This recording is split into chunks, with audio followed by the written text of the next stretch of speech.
o Mandy ydw I, a dyma tips fi ar sut i addurno'r tŷ hefo planhigion.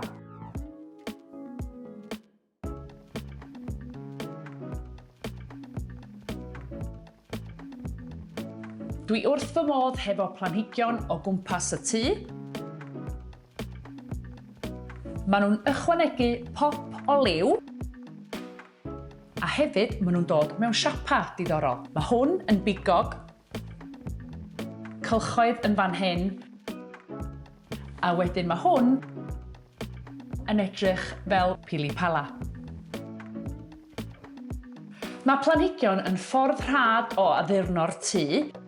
Ges i hwn fel anreg gan ffrind, a dwi wedi llwyddo cael y 2 planhigyn bach yma o'r planhigyn mawr. Dwi wrth fy modd hefo bloda sych, a dwi wedi pigo hein allan o'r ardd a wedi sychu nhw yn y tŷ. Dwi'n hoffi roed nhw mewn potia diddorol, a maen nhw'n ffordd hawdd i ychwanegu lliw i stafell. Dwi'n hoffi cymysgu planhigion go iawn hefo rai ffug a bloda sych. A sut ydw i'n cadw fy mhlanhigion yn fyw?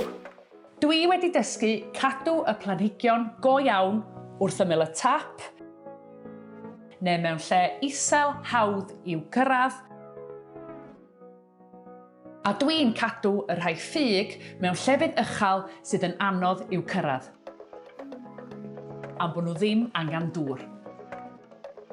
Mae planhigyn yn gweithio yn dda fel nodwedd ar ben ei hun, neu mewn clwstwr hefo'i gilydd.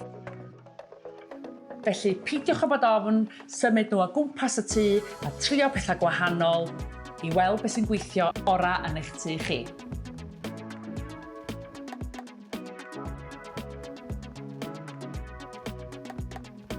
A dyna ni, tips fi ar sut i addurno'r tŷ hefo planhigion. Felly pob lwc i chi a hwyl fawr.